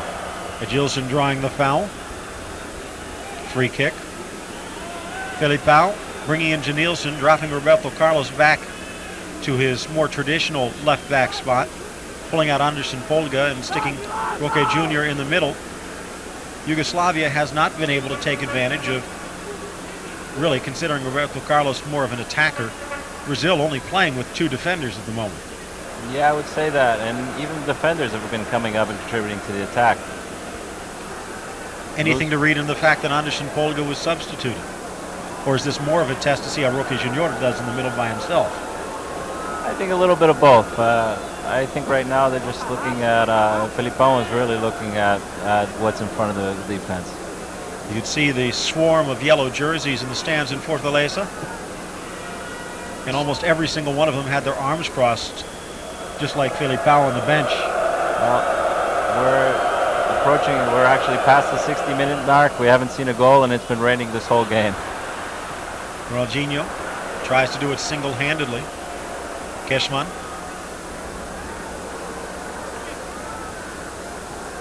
Nice soft touch in the middle by Jukanovic. To the near side. Dimitrovic. No Predrag Mijatovic, the only substitute that Yugoslavia has made so far. Late whistle. Milosevic called for offside. I don't think there's any controversy there. No. Second substitute. Jokanovic coming out. Lazetic coming in from Fenerbahce.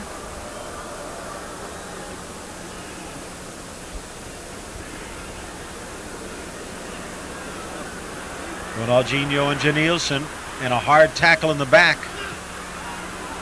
One last bit of defense from Jokanovic. Nice through ball. Roberto Carlos trying to cut it to himself, pleading for obstruction, and he will get the whistle. That's what Filippo, I'm sure, wants to see. He wants to see those runs up the flanks. He hasn't seen many of them. Roberto Carlos and Cafu have been basically quiet. And Denilson has come in, really hasn't done it either. Well, the outside backs were able to get down the flanks against Iceland. Is that perhaps, considering the fact that Cafu and Roberto Carlos, the expected starters, more to say about the Yugoslav defense? Well, absolutely. The Yugoslav defense is a much tighter defense. Ronaldinho, near post, no one made the run. I mean, this Yugoslav team is a professional team. Here in Miami, he used to have a coach named Ray Hudson, who's now at DC United, who used to say that he'd love to have a hairy-chested Bulgarian playing because of their ability to really get the ball and close down other attackers. Well, these aren't Bulgarians, but that's what they're doing here. They're really closing down the Brazilian attack. Not turning down the volume in the stadium, though. Roberto Carlos sliding it through Janilson. Take a look at the bench, and you talked about Juninho Paulista, who's having a good season, perhaps not as good as he did last year when he teamed up with Mario Vasco. At Flamengo, trying to help keep them afloat. Cross from Agilson. Header, back post. And Luisao, can't blame him for that one, as didn't quite know where to expect it. Gilberto Silva got his head to it first, and instead of shooting, tried to pass. I believe that was Hockey Jr. that had the ball. All right. We'll see on the replay, but regardless, Luisao did not have the clear opportunity, but a good cross for Agilson. Give him credit. Oh, Mario, there's the chance starting again. Ilic trying to take advantage of Roque Jr. and does draw the corner. And again, that center back position, the biggest weakness for Brazil. Another player I'd like to see come in this game. All right, let's see here. Tough to see from there. Another player that I'm sure the fans want to see in this game is the 20-year-old sensation Kaká from São Paulo. And you wonder whether he might go with him more than Juninho.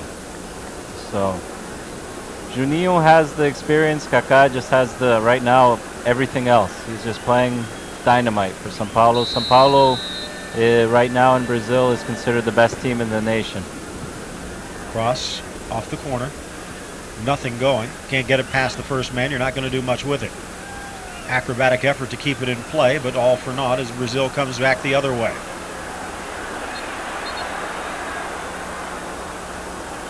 Situational foul, and somewhat of a smart one. Gives Yugoslavia time to recover, and the referee does not penalize with a yellow. And Yugoslavia gets the ball back regardless. Poor sloppy play there by Brazil. 65th, almost the 66th minute, nearing the 2/3 mark of this game. Still scoreless. Brazil has had their chances and will have a difficult look in the mirror tomorrow.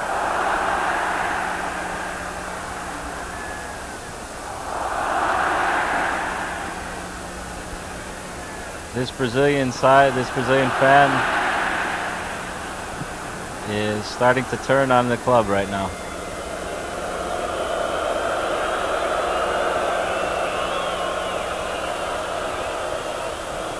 Janilson in a foot race. Cuts to the inside. Dispossessed and a little frustration against Mirkovic. And let's see what happens if they, in fact, give the referee credit. He played on while Yugoslavia had it, but Epifanio Gonzalez comes back and gives the yellow card. Still down on the ground, Mirkovic. and the frustration against Janilson. Right now we have a very frustrated team in yellow. The fans are frustrated. They're yelling "Ole" when the Yugoslavs have the ball. Janilson might have had a little bit of an argument for a foul, but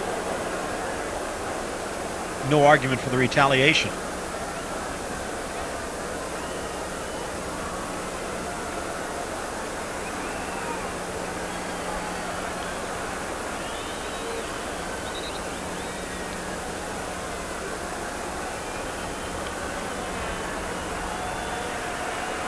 I'm not sure who that's coming in. It might be Junior from Parma, left-sided player as well.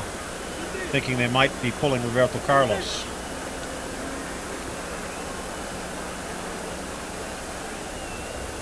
Yugoslavia with the throw in.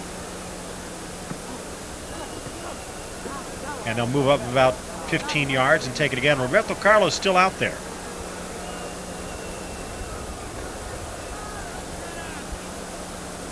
Throw in. Djordjevic drops it back. Milosevic has not had a lot of pretty touches in this matchup. Hasn't had many openings against Marcos, who has really only needed to touch the ball once today.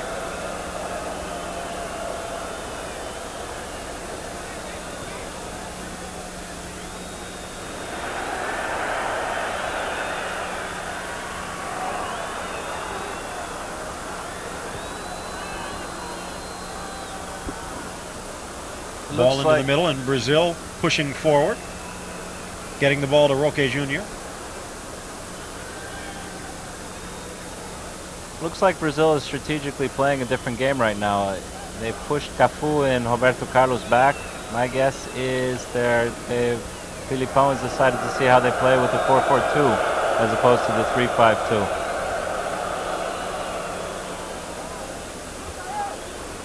Roberto Carlos up the middle, looking for Luizão, and not going to get it. Brazil coming back with the ball. Roque Jr. Ronaldinho comfortable going to the left or the right, but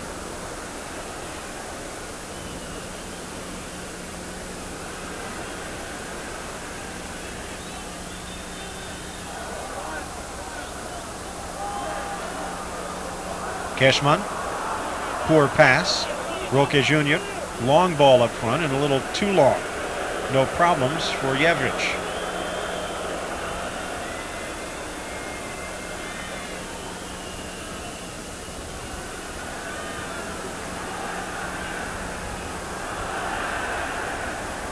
And here come the Olays that you were talking about just moments ago.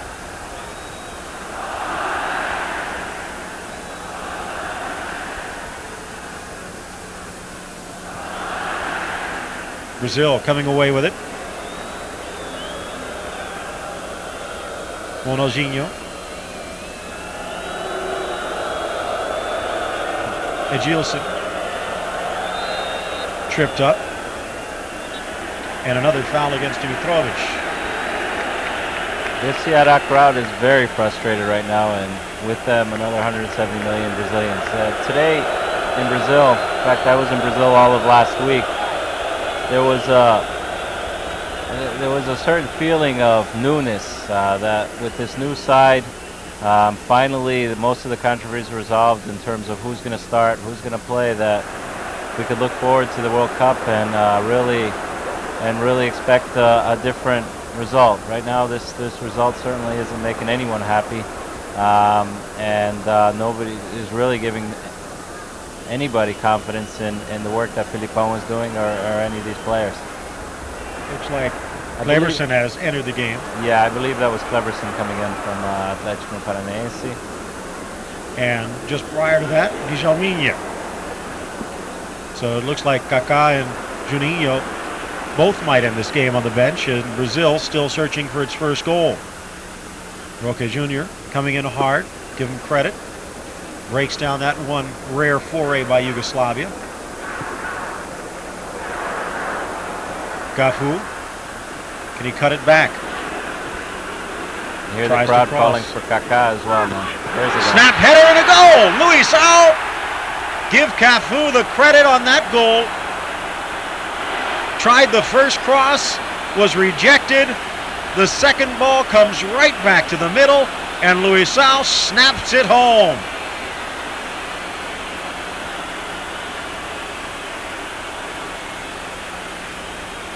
That was a great goal, great individual effort there by Cafu to get the cross in. Luizão was left unmarked. We were talking about the Yugoslav defense being very stingy, but they didn't see Luizão behind him there, and he had all the space in the world to head that one in the goal. The goal coming in the 72nd minute. The fortunate deflection off of the defense, but Luisão put it on the frame, and that was something that many other forwards in recent games have not been able to do. And when the resumes are piled up that high for those last 2 or 3 spots, and basically for the last attacking spot on this Brazil squad, that goal right there might be enough to punch his ticket to the World Cup. Well, Filipão is very much a fan of Luizão, and right now I think Luizão really helped his cause there. Ball to the middle. Duljac, as Yugoslavia seems to realize that they have to score a goal in this one. Dimitrovic dropping it back. Keshman. Felipão likes Luizão because he's a very good positional player. He finds the seams very well. He finishes well. Similar player to the 2 forwards that he was trying last game in France and Washington, but just a little bit more mobile, a little bit more versatile, but still strong in the air. Absolutely. In fact, I would say Luizão of that whole group is the strongest in the air. And he has been an irritant to Yugoslavia since he entered the game, and does get the first goal in. Free kick from about 30. And it goes about 30 yards on the wrong side of the goal. And it looks like that might be the parting shot from Mihailovic, literally and figuratively. I think he's looking forward to spending the day on the beach tomorrow now. A couple more subs getting set to check in for Yugoslavia. Boskovic. Looks like Djordjic. 75th minute. Savicevic calling to the bench. And Yugoslavia on their third captain, Mijatovic, had handed it to Mihailovic, who passes it off. Looks like Krstajic is going to wear it. And there you can see it was Mihailovic who tried to step back into defense, but deflected the ball back to Luisao at the back post. So 13, Branko Boskovic getting his first cap, the young midfielder from Red Star. And Nenad Zoric from Montpellier stepping onto the field as well. And Mihailovic off, and Keshman, who has been the hard man in the center of the field for Yugoslavia, also taking a seat. Junior. Looks like they might try and either replace Roberto Carlos or give him a little bit more help on that left side. And Juninho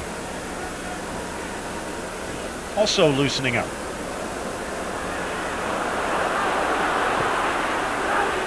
Judging by that shot, I think Roberto Carlos thinks he's about to be substituted. Yeah, there wasn't that much effort in that shot. It was just, give me one more crack at the apple, and Roberto Carlos is out. Junior, the Parma defender, stepping in, and very versatile, this player. Yeah, this is a pairing that will definitely be in Japan and Korea. Roberto Carlos is the definite starter on this side, and Junior is a player that knows that he will be the sub for Roberto. Now on the other side, Cafu wearing the captain's armband after the substitutions. Belletti has been the one backing him up of late, but has not really been spectacular, to say the least. Well, Belletti had a great great season last year, and some people accused it of going to his head. He sat on the bench a few times against São Paulo. He's earned his starting position back at São Paulo.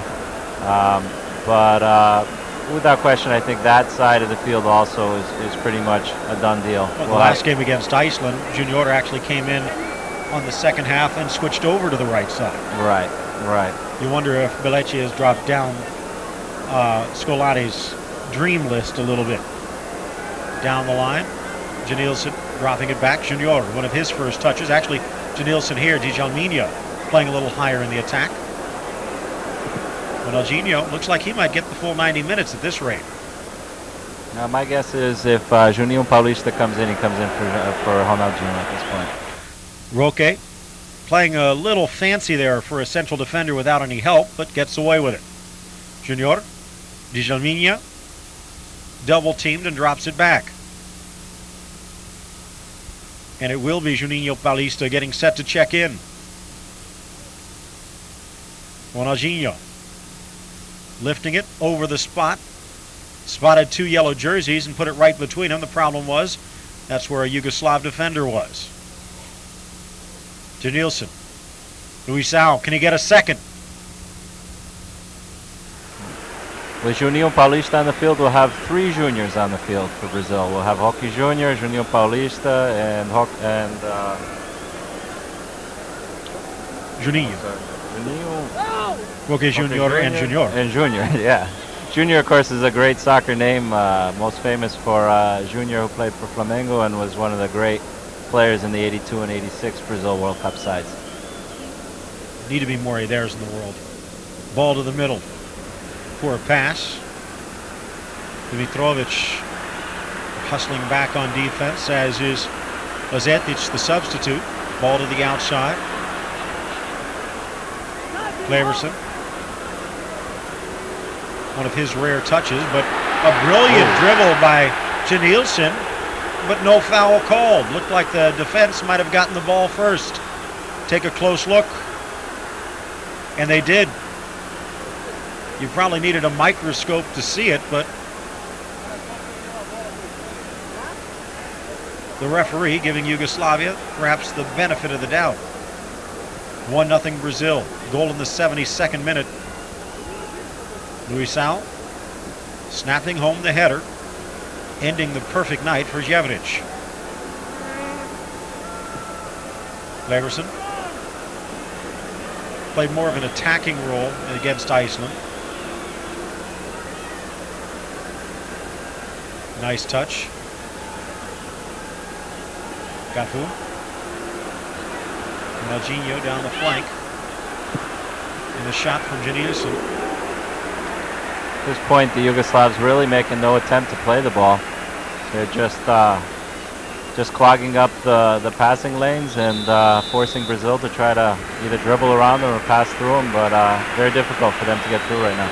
And Ronaldinho Gaúcho will be the player coming out. Juninho coming in.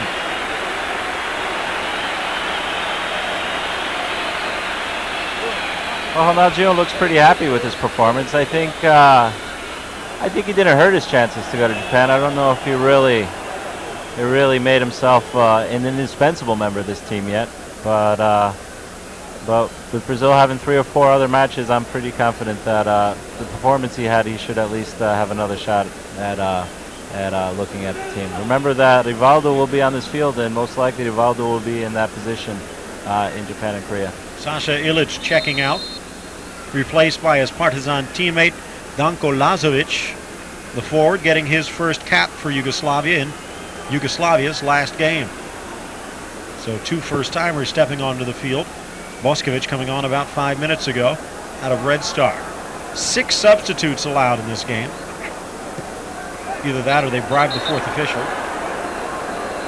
I think Brazil might have used actually more than 6, no? Junior, Cleverson, Juninho, Janilson, Luisao, and Djalminha, which means, unfortunately for the rest of us, Kaká still stuck on the bench. Have to wait until the game against the Catalonia side, perhaps, if they elect to bring any domestic players over to Europe. I believe the next game is not actually against Catalonia, it's against Portugal. in a game that's going to be played in Lisboa on April 17th, if I'm not mistaken, which will be another day very similar today. A day filled with international friendlies of teams looking to prepare themselves for Japan and Korea. Think Sonny Anderson gets a call back when Brazil heads over to Europe, or is he well out of the picture? I would say Anderson is definitely out of the picture.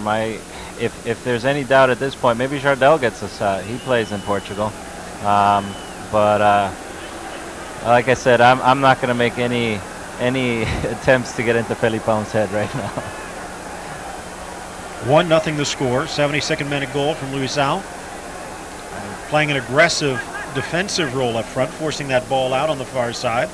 Less than 10 minutes to go. Can Brazil net a second, or will Yugoslavia get the equalizer? Well, at this point, even if Brazil were to put in 2 or 3, I don't think that would try and make anyone in Brazil, either the fans or the club themselves, very, very satisfied with this game. There's a lot of work to be done here.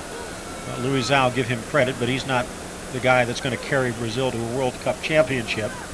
And while it was a good effort to get the cross in a second time, there was a fortunate bounce involved. So does the pressure get any easier coming off of a 6-1 victory against Iceland and a 1-0 victory against Yugoslavia? I think there's more questions raised by today's match than there were answered. And does Romario make sure he gets 3 goals this weekend? Romario scores his goals all the time. Juninho. Now, is this the role you think that Scolari is going to play Juninho in? Or was it just a situation of taking a look at other players at the moment, knowing what Juninho can do? Juninho, like Ronaldinho Gaúcho, is a fairly versatile player. They're both attacking midfielders. Nice move by Gilberto Silva. They can both play in the forward spot if they have to. And they both play in the center. I think Juninho, if he plays in Japan, Korea, that's the position he plays. Janilson. Juninho setting up camp about 25 yards out. Cleverson crosses, cleared back. Dimitrovic couldn't clear it far enough. Second try, he does get it to the midfield. A little too aggressive on the flick. Zodic gives it promptly back to Juninho.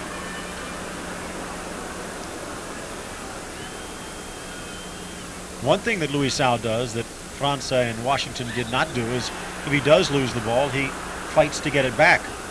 Luisao has always been known as a scrappy player. I think we've seen one thing with the addition of Juninho. Juninho's more willing to take on the defense and just dribble through the heart of it than Ronaldinho Gaúcho seemed to be. Ronaldinho was making more short passes.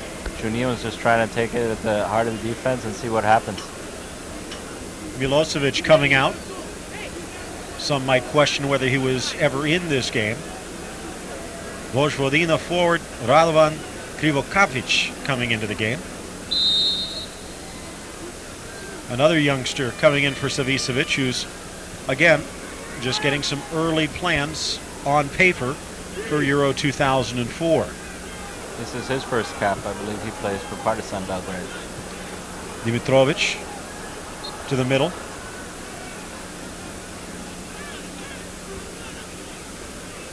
And the quick turn. Zodic goes down, and the free kick for Yugoslavia. That was Gilberto Silva on the tackle. There he is on the ball again. He's rumored to be going to Germany after the World Cup for a fairly high transfer fee. Ball to the middle. Could have been a chance. Follow up. Still loose outside the 6. Good effort to try and catch up to it by Lazovic. Hey, Brazil was very lucky to avoid the goal there.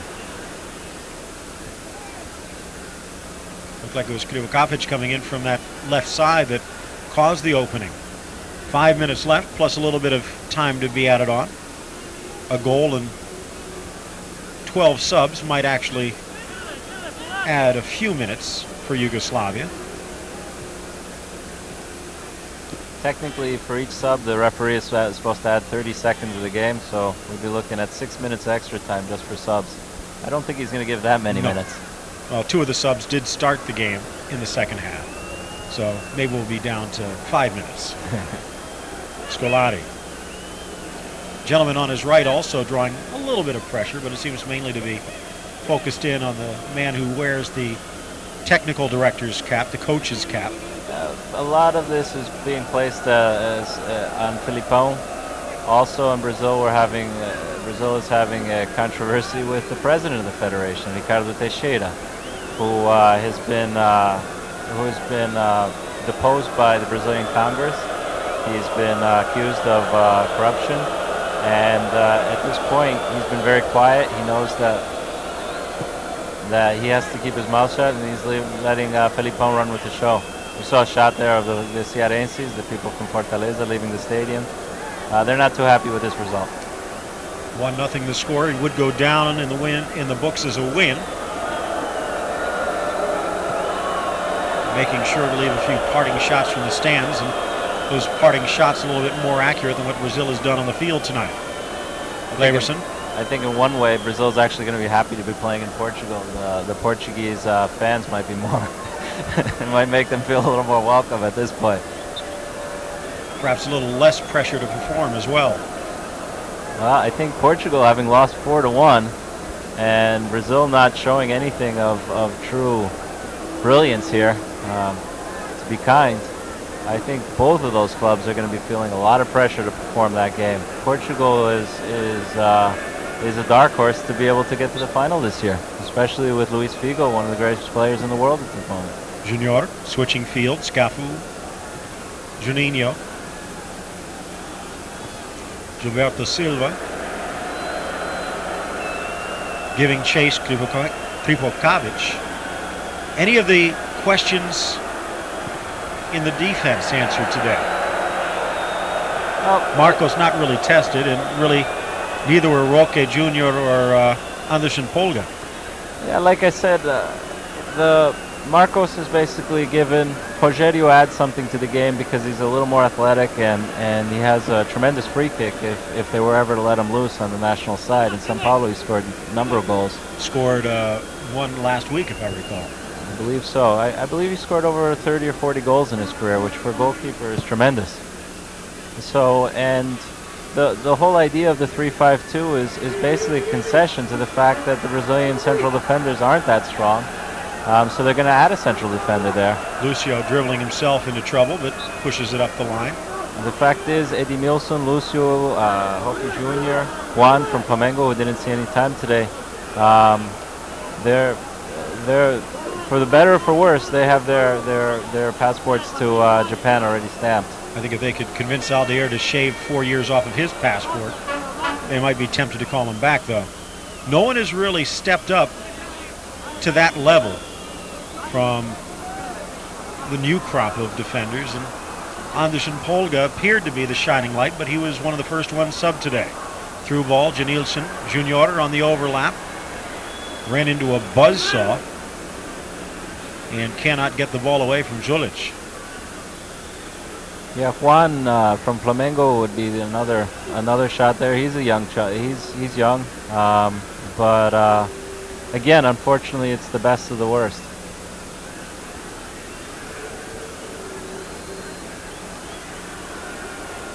Looks like the referee is already looking at his watch. I'm not sure how many extra minutes they're going to be given for this match, but it doesn't look like they're going to give the 5 or 6 that probably should be awarded technically. Either they ran out of balls, or there's one more substitute coming in for Yugoslavia. They've used 5. Brazil has used 6. I think even the ball boys are on strike at this point for the team to play better, for their nation to win. When Brazil plays, it's tough to understand if you're not from Brazil. It really is. 170 million Brazilians just hang on every single kick of this club, everything that happens. Like I mentioned, I spent the whole week in Brazil last week when Felipão announced the side on Wednesday, the players that were going to be selected. That was the only thing that people talked about all day. And the Brazilian people were really looking at today as a rebirth. We're in, this is a Holy Week here, and Brazil being a Catholic country, maybe they were hoping that part of that would rub off, but it just hasn't. This is just really very much the same style of play that they've been exhibiting throughout qualifiers. They're getting through, but they're just not doing anything to impress anybody. Talk about qualifying as the boos continue to rain down. Now 30 seconds into time added on. Brazil finishing third in qualification behind Argentina and Ecuador, ahead of Paraguay and Uruguay, but that's actually giving them a little bit of false praise based upon the results in the last 2 rounds. There was a danger with 2 rounds left to go that Brazil might have to take on Australia to play in for a spot. Well, there's the final whistle. He gave exactly 1 minute of extra time. Going to your subject, yeah, they were tied for third, but the fact was that on the day of the last game against Venezuela, they were actually in 4th place, and only because Paraguay lost in Colombia, then they had nothing to play for that day, that they ended up in 3rd place. And to show how far Brazilian soccer has fallen even just in the last 4 years, taking on Venezuela, there were some people wondering, considering the way Venezuela played their last 4 or 5 games, with some impressive victories and results, maybe there was one more in the books, and who would have thought that Venezuela would have any hope against Brazil going into the final round of qualifying. But regardless, Brazil did qualify. Regardless, Brazil does win today, but as you can see from some of the yawns in the crowd, they probably didn't win too many fans. No, and like I mentioned, they played this game in Fortaleza. The northeast of Brazil is an area that has tremendous affection for the national team. They don't get to see the national team as much as the Cariocas and Rio and the Paulistas in São Paulo. So they usually, when the national team plays in this stadium, when they play in this region, they go out and they support them. So when this group of people, when they get down in the national team, you kind of get a feeling for the whole nation. We take a look at the only goal of the match, Mihailovic deflecting the ball off Cafu's cross, and the only man who could reach it was Luisao. He did, and he might be the only person that really has a reason to smile after this one is over. Some of the fans still showing off, and you really have to consider Brazil, if they can get a few more pieces together in the puzzle, has got to be considered as having a very good shot, if not one of the favorites to make it to the final 4 teams.